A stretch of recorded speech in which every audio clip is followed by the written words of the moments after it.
Hello dear students, DOE mission mathematics 20 सितंबर का बेटा आज हम चैप्टर 3 में से एक क्वेश्चन सॉल्व करेंगे। दो हमें इक्वेशंस दे रखी हैं जिनका हमें ग्राफ बनाना है और ग्राफ के थ्रू सॉल्यूशन फाइंड आउट करनी है। तो देखिए कैसे करना है। पहले आपने इक्वेशन लिख ली, उसके बाद आप एक बॉक्स बनाएंगे इस तरीके से, उसके पार्टीशन कर लेंगे x और यहाँ रफ वर्क में आप लाइन खींचेंगे। जितना भी आप कैलकुलेशन करेंगे सारे आप इस तरफ करेंगे रफ वर्क में। फेयर वर्क में आपका सिर्फ क्वेश्चन और उसकी टेबल दिखनी चाहिए। अब देखिए इधर x लिख दिया, इधर y लिख दिया। अब जब हम सॉल्यूशन फाइंड आउट करेंगे एक बार x को 0 मान लेंगे और एक बार y को। अदरवाइज़ भी आप कोई भी पॉइंट्स रख सकते हैं, लेकिन सबसे ज़्यादा इजी हमारा रहता है एक बार आप x को 0 लेंगे, एक बार y को। तो हमने लिख लिया एक बार x को 0, एक बार y को। अब जब x को 0 लिया बेटा, तो ये जो x की टर्म है, चाहे इसके साथ कुछ भी है, ये आपका पूरा ही पिक्चर में से गायब हो जाएगा, है ना। 0 होने से ये टर्म तो पूरी ही हट गई। क्या बचा आपके पास? खाली -y + 1 = 0। ईजी हो गया ना क्वेश्चन। अब y इधर जाके प्लस हो गया, y = 1 रह गया। अब यहाँ पे हमने y के सामने 1 लिख दिया। दूसरी बार आपने क्या करना है, y को 0 मानना है।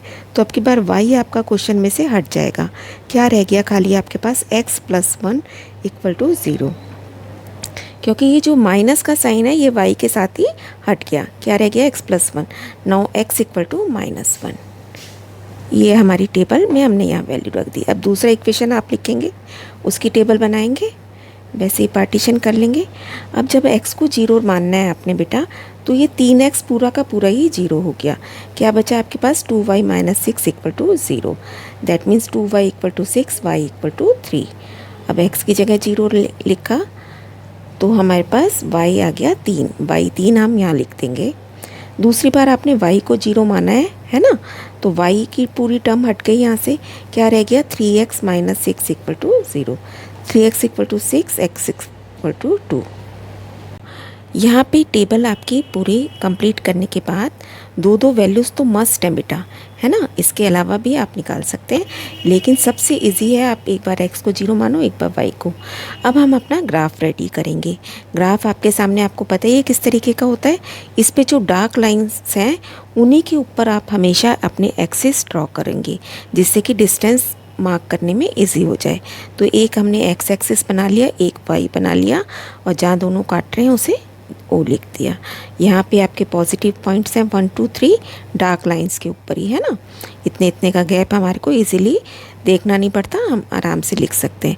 ऐसे इस साइड आप चलेंगे तो x माइनस का -1 -2 -3, सेम वे नीचे y माइनस, ऊपर y प्लस। अब पहला पॉइंट हमें रखना है 0 1, 0 के ऊपर 1, दैट मीन्स दिस पॉइंट, है ना। मार्क कर दिया, उसको बराबर में छोटा सा लिख दिया, पॉइंट का नाम 0 1। दूसरा है -1 0, -1 0 आपका इधर जाएगा।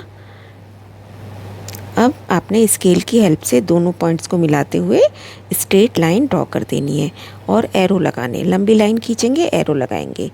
इसके इक्वेशन, ये हम इसे 1 मान लेते हैं इस इक्वेशन को, और इसके ऊपर हमने ग्राफ के ऊपर भी मार्क कर दिया 1 इक्वेशन। सेम वे अब हम इस इक्वेशन के पॉइंट्स प्लॉट करेंगे। 0 3, 0 के ऊपर 3 जाना है बेटा, तो हमने इसको मार्क किया। और उसके बाद सेकंड पॉइंट हमारा 2 0 है, इसको लिख भी देंगे। सेकंड इक्वेशन बन गई आपकी, और यहाँ हमें इसके पॉइंट्स भी आपने लिख देने हैं। अब हम देख रहे हैं बेटा, ये जो पॉइंट है हमारा, ये ही हमारी सॉल्यूशन है। तो बहुत ही इजीली देखिए, ग्राफ से पता चल रहा है 0.8 के ऊपर इधर से जा रहा है और 1.8 के ऊपर इधर से जा रहा है। This is our equation. Answer भी हो गया। और यहाँ पे हमने क्या करना था, एक हमने यहाँ जो मिस हो गया हमारा, this is 0 3 point and this point is 2 0। इस तरीके से बेटा हमारा ये क्वेश्चन यहाँ पे कंप्लीट हो जाता है और फाइनल आंसर भी हमारे को मिल गया है। Keep on learning, stay blessed.